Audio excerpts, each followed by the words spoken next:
Most people scream for power, and in doing so, reveal they will never have it. The true rulers move without announcement.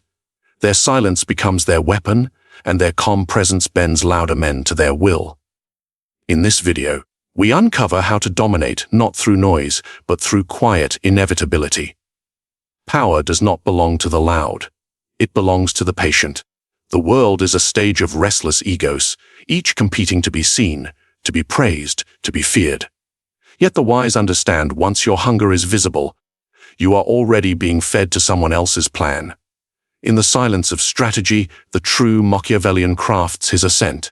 He observes the weaknesses of men intoxicated by their own display and waits for the moment when one move, unseen and unannounced, shifts the entire order of the court. This is not about retreat. It is about control. Silent dominance is not the absence of power, it is the perfection of it. Power is most dangerous when it cannot be seen.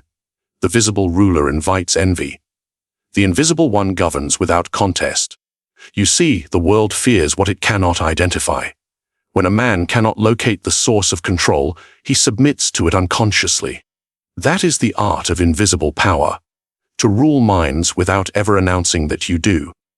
Think of it this way: every visible throne is a target. The moment people can point to who holds authority, they begin plotting to dethrone him.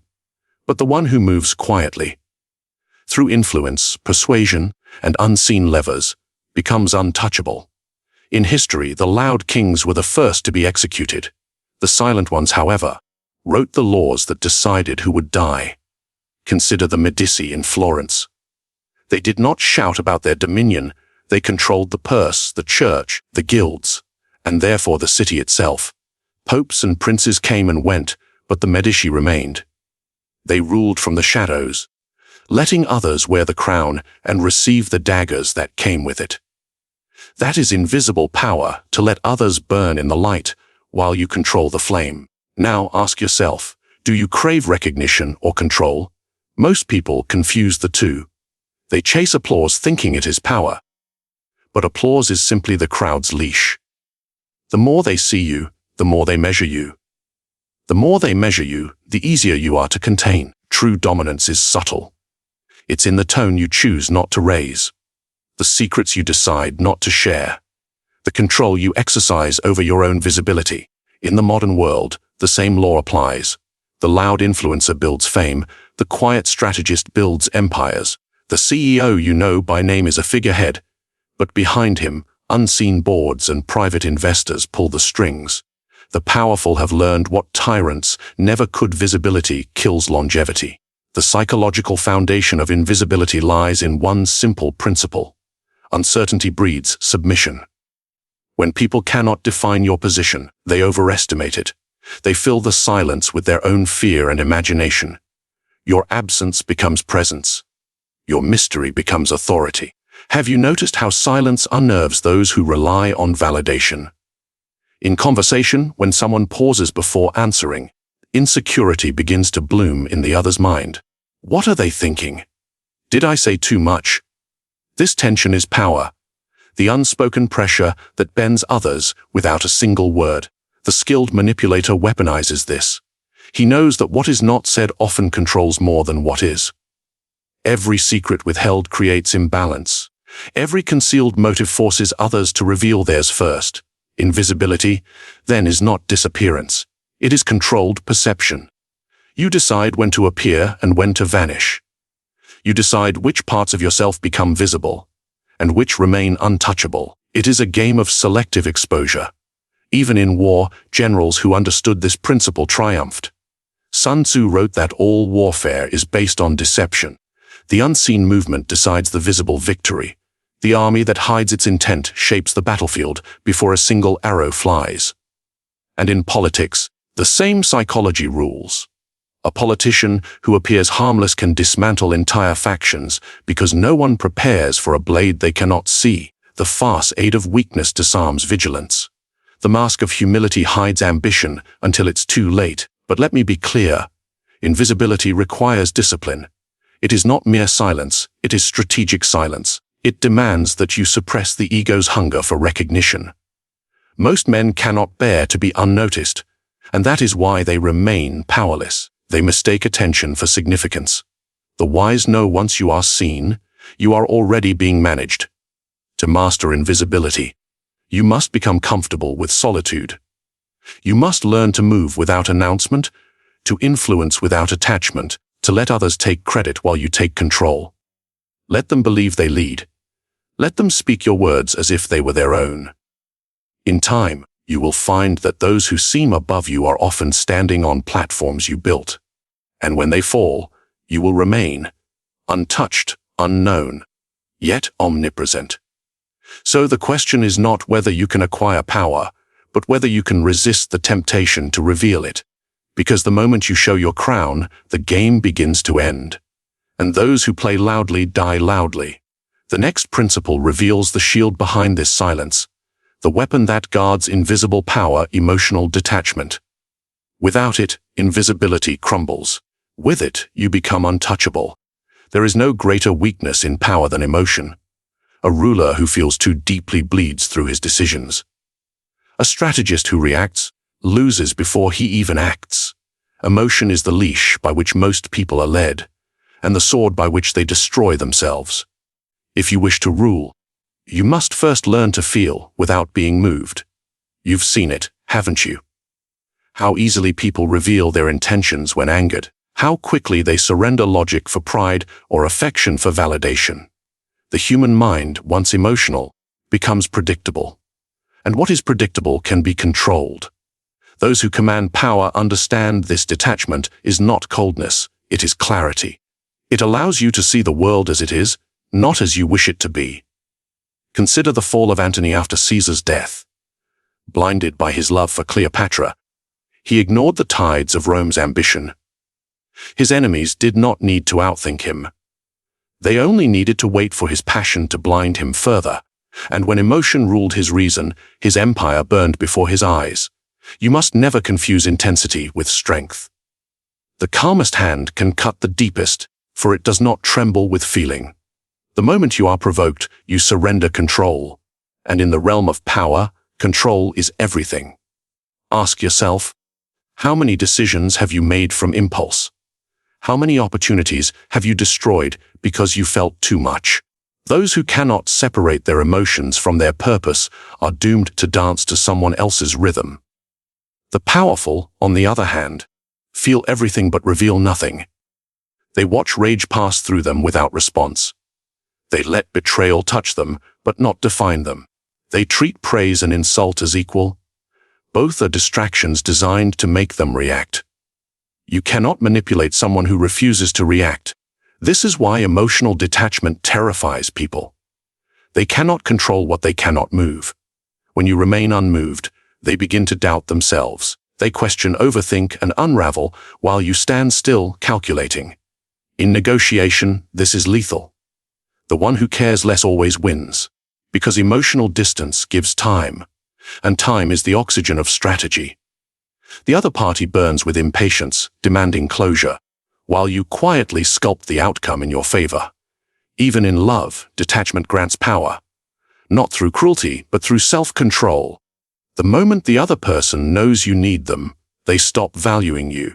The one who can walk away holds the throne in every relationship, personal or political. History is littered with men destroyed by what they loved too much. Kings who trusted, generals who hesitated, leaders who broke because they could not master their hearts. Emotion makes the mind tremble. Detachment steadies it.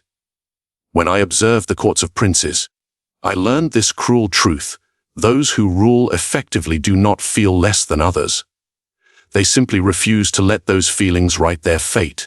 They understand that pity must sometimes yield to necessity, and mercy must sometimes kneel before fear. To detach emotionally is not to become inhuman. It is to become sovereign over your own reactions. It is to recognize emotion as a storm, and yourself as the vessel that chooses whether to be wrecked or to steer through it. You will find that emotional detachment is misunderstood. The weak call it heartlessness, the wise call it strategy, because they know, once emotion governs your decisions, someone else governs you. The psychology of this is simple but profound. When you detach, your prefrontal mind, The part responsible for logic and foresight takes command. Your decisions become colder, cleaner, untangled from impulse. And in that coldness lies advantage, because most people cannot handle it. They expect warmth, empathy, reaction. When none arrive, they reveal themselves completely.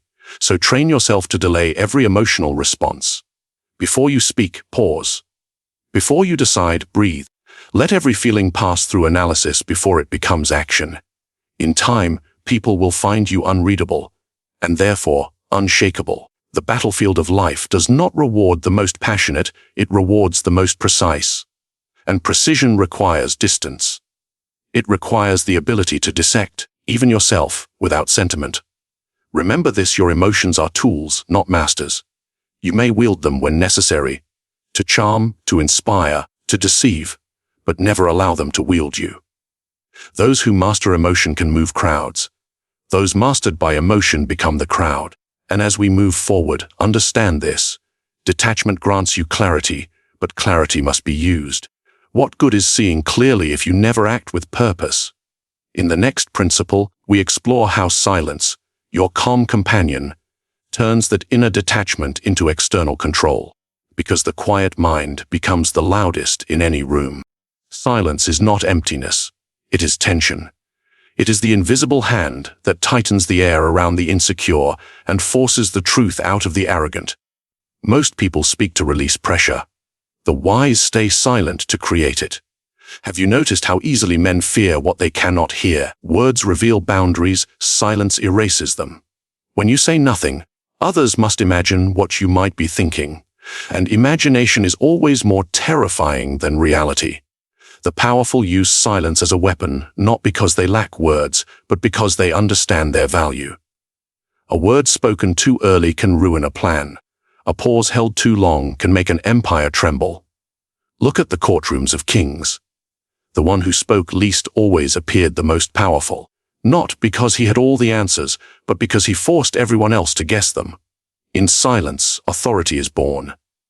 Consider the tale of Philip Tyr of Spain. His reign was vast, his court fearful, not because of his cruelty, but because of his silence.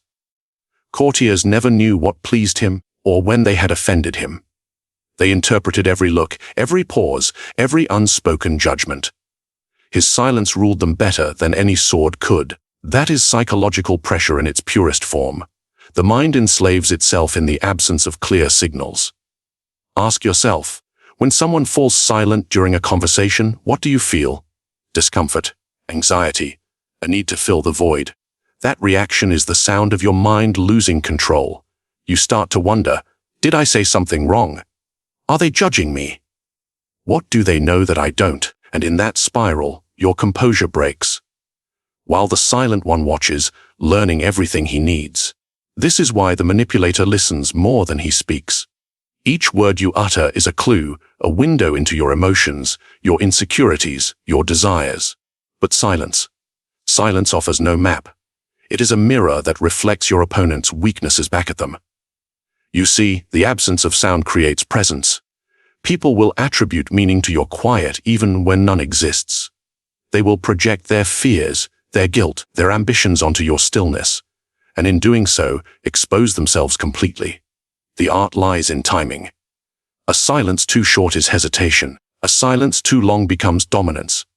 The balance must feel intentional, measured. A pause that demands interpretation. In strategy, silence is the interval before the strike.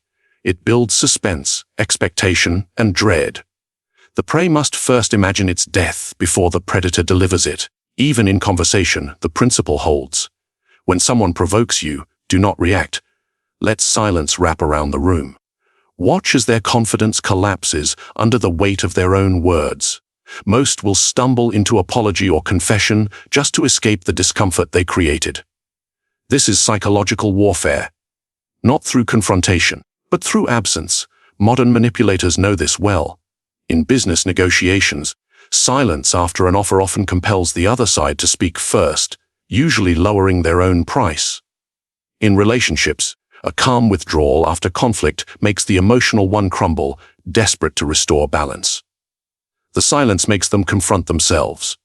And yet, Most people cannot bear to use this power. Their ego demands noise. They speak to prove they exist, to fill the unbearable quiet that exposes their uncertainty. They equate silence with weakness, when in truth it is control. Think of it, every tyrant feared not the shout of rebellion but the silent crowd. Noise is emotion. Silence is will. When 1,000 men stand wordless, staring at their ruler, it is not submission, it is judgment. Silence, then, is not passive. It is active domination of space and perception. It forces others to confront themselves, to make mistakes you never have to. But it requires discipline. You must be comfortable with being misunderstood. You must let others over-explain, overreact, overreach. Silence is patience dressed as confidence.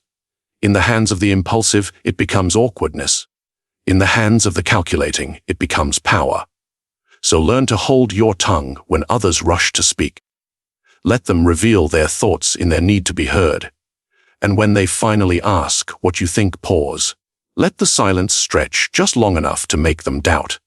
Then speak. Slowly, precisely, as though your words weigh more than theirs combined. That is how silence becomes dominance, not through noise, not through threats, but through the quiet certainty that you need say nothing to control everything. But silence alone is not enough. To wield it without being seen, you must master another art, the ability to obey without submission. There are two kinds of obedience, the one that submits and the one that plots. Most people only know the first. The second rules them. You see, in the hierarchy of power, resistance is often a mistake. The one who fights authority openly becomes its entertainment, an enemy to be crushed for sport. But the one who bows while watching, while waiting, becomes something far more dangerous. Strategic compliance is the art of appearing to yield while quietly shaping the will of the master. It is to wear the mask of obedience until the moment obedience is no longer useful. Ask yourself, why do you think so many servants in history became kings? Because they understood what their rulers never did, that the one who obeys learns everything about the one who commands.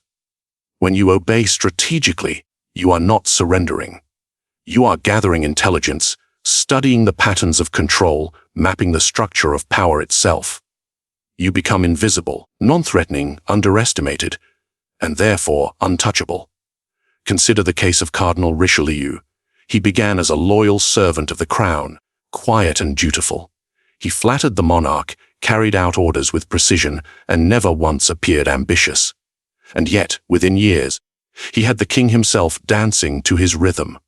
He learned that it is far safer to rule through the illusion of loyalty than through open defiance.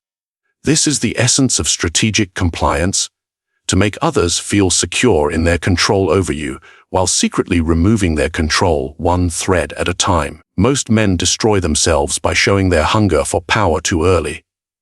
They declare rebellion, they resist openly, and in doing so, they expose their weakness. But the patient schemer bows and nods until he is close enough to strike without resistance. Psychologically, obedience disarms suspicion. When you appear cooperative, people stop watching you. They relax, they trust, they reveal. Their guard falls, and you collect what they never meant to share. The power of pretending to obey lies in the human ego. Every leader wants to feel worshipped. Feed that hunger, and they will never see you coming. Tell them they are wise, and they will stop questioning your silence. Praise their command, and they will grant you more freedom than any open rebel could ever achieve. Even in the modern world, the same principle reigns. In offices, politics, families, the true manipulators rarely shout. They nod, agree, and follow instructions with perfect grace. But beneath the surface, they steer the outcome to their favor. Their obedience is theater, and every act leads closer to influence. You may think this deceitful, but consider, is the wolf immoral for wearing the skin of the sheep when the shepherd hunts wolves? Survival often requires disguise. Dominance, even more so. History celebrates rebels, but it's the obedient who inherit their empires. Octavian, Caesar's adopted heir, played the part of the dutiful son while Rome tore itself apart in civil war.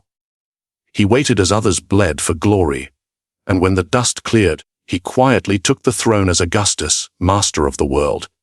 That is the triumph of patient submission. Ask yourself now when you obey, are you submitting or studying? Because the line between servitude and strategy is not visible. It lives in intention. To follow orders without understanding the hand that gives them is slavery. To follow while learning to replace that hand is mastery. Strategic compliance also protects you from envy. The moment you appear ambitious, rivals form. But when you appear loyal, harmless, humble, no one prepares for your rise. And by the time they see it, you are already indispensable. This is not cowardice. It is camouflage.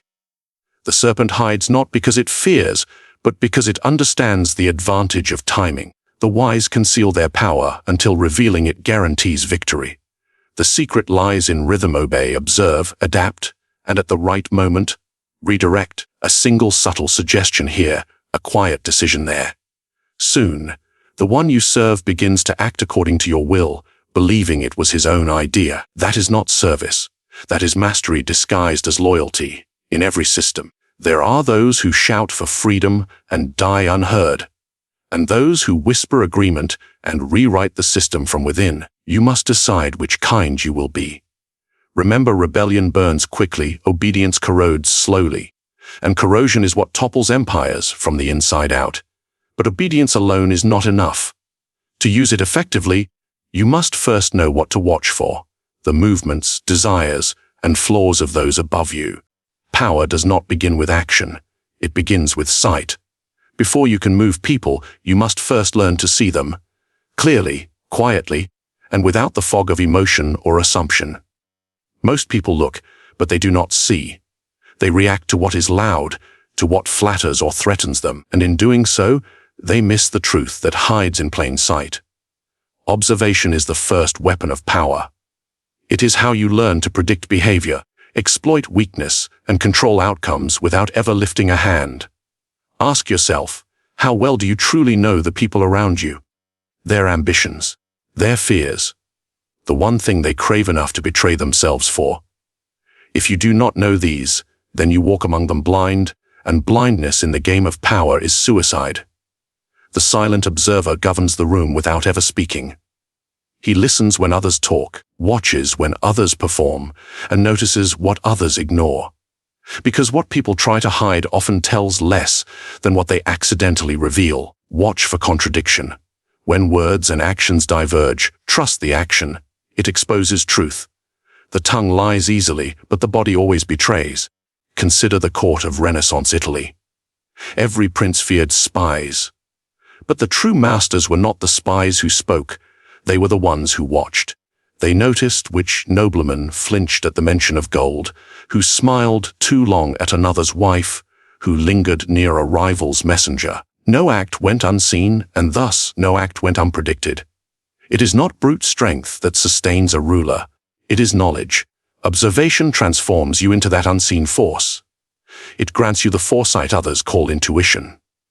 But intuition is not magic. It is practiced perception, the ability to collect silent data until patterns reveal themselves. Think of how predators hunt. The lion does not charge blindly into the herd. It studies the wind, the rhythm, the distance, and when it moves once decisively. That is power derived from observation. The same principle rules human affairs. The one who reacts least learns most. Every argument, every alliance, every betrayal leaves traces. People are predictable once you learn what they seek. Approval, security, superiority, love. They all act from one dominant hunger, and if you can see it, you can direct it. Observation also reveals the rhythm of systems. In any group, a family, a company, a nation, there are invisible hierarchies and unspoken laws. Those who rise too quickly are envied. Those who flatter too eagerly are despised. Those who listen quietly are feared. When you understand these unspoken dynamics, you can shift them without notice. You can insert yourself when no one was watching, move influence subtly from one person to another, and remain unseen while the structure bends in your favor. But observation demands patience. Most fail because they want to act, to prove, to argue, to impose. They fear stillness, not realizing that stillness is what grants power its sharpest clarity. A well-timed silence can reveal more than hours of interrogation. Ask no question, and people will fill the void with their own confessions. Every gesture, every hesitation, every unnecessary justification is a fragment of truth you can collect. In conversation, your task is not to speak. It is to record. Do not listen for the story they tell, but for the emotion behind it. People reveal themselves not in their words, but in what they emphasize, what they avoid, and what they repeat. Observe your enemies, but also your allies. The same eyes that find threats can uncover opportunities. Who underestimates you? Who depends on your approval? Who trusts you more than they should? Each answer is a lever waiting to be pulled. Even modern power follows this law. Politicians study the faces of crowds, corporations study the patterns of consumers. Every empire of today is built on data, the quantified version of observation. The eyes have merely become digital, but the principle is ancient. Whoever sees more rules more. The danger, however, is pride. To observe effectively, you must not be seen as an observer. The moment people realize you are studying them, they change their behavior. They wear masks, perform roles, and feed you false data. So, remain subtle, blend curiosity into charm. Let people believe your attention is flattery, not analysis, because the best observers make others feel safe while dismantling them piece by piece. And remember, knowledge without timing is wasted. To observe is to gather power. To act on it too soon is to lose it. You must wait until the moment arrives when every piece you've seen aligns. When a single move reshapes the entire board, power revealed too soon becomes power lost. The moment you show your hand, the game is no longer yours to control. The wise understand this truth. Timing is everything. In politics, in war, in persuasion. Your strength lies not merely in what you possess, but in when you reveal it. Most people cannot wait. Their ego demands recognition, their pride demands proof. They rush to display their brilliance, their plans, their victories. And in doing so, they surrender the one advantage that cannot be replaced: mystery. A secret exposed too early dies in the light, but one revealed at the right moment, when all roads lead to you, reshapes the entire order of the game. Ask yourself, how many times have you shown too much? How often have you warned your rivals by speaking of what you intend to do, instead of quietly preparing it? Every announcement weakens momentum. Every prediction arms your opponent with foresight. Power grows in silence. It decays in display. The art of delayed revelation is the art of suspense. It is the ability to let others underestimate you until your unveiling becomes undeniable. When you strike too soon, they resist. When you strike too late, they forget. But when you strike exactly when their confidence peaks, the effect is devastating. Consider the rise of Julius Caesar. For years, he played the loyal servant of Rome. He flattered senators, served as a general, and obeyed the Republic's rituals with apparent humility. No one suspected that every campaign, every alliance, every feast was a step toward absolute rule. By the time he revealed his intent, crossing the Rubicon, the Republic was already his in everything but name. That is delayed revelation. Control the narrative by controlling the moment truth arrives. The psychology behind this is ancient. Humans fear uncertainty more than failure. They crave closure, and in that craving they reveal impatience. If you can master patience, if you can let silence grow unbearable, others will move before you, exposing their plans. And when they are exhausted by their own anticipation, your revelation will strike like prophecy. Think of the artist who unveils his masterpiece only when it is complete. Think of the general who hides his army's true strength until the enemy commits fully to the wrong field, or the negotiator who stays quiet until the final moment, then names a price so precise that it cannot be refused. All of them obey the same law. Reveal nothing until revelation guarantees victory. Even in personal power, this principle rules. Do not reveal your motives, your next move, or your true emotions. Let people think they know you. They will act upon that illusion, and in time, that illusion becomes your camouflage. When the truth emerges, it will be too late for them to adjust. This is why mystery fascinates and terrifies. A predictable person can be managed. An unpredictable one dominates attention because uncertainty commands focus. Control what others know about you, and you control their expectations. There is also a darker layer to this strategy. Revelation, when timed precisely, becomes theater. It captures emotion, transforms perception, and freezes opposition. People remember not what they learn, but when they learn it. Surprise is memory's strongest chain. Napoleon mastered this. He let Europe mock him as a small Corsican officer while he gathered loyalty in silence. When he revealed his ambition, he did not rise gradually. He exploded into dominance. And because his power appeared suddenly, people mistook inevitability for destiny. But remember, delayed revelation demands discipline. The impatient mind breaks before it conquers. You must resist the urge to prove, to defend, to announce.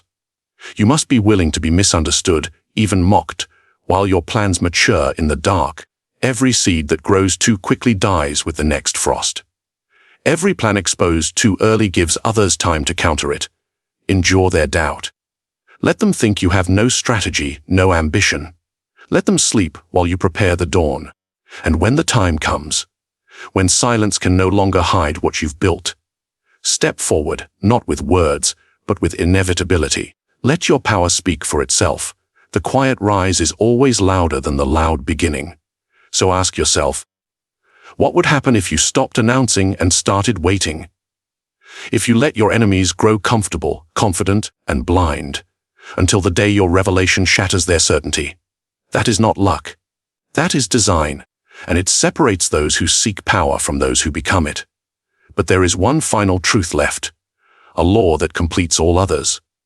You may move unseen, detached, patient, and silent, yet without mastering yourself, all these strategies crumble.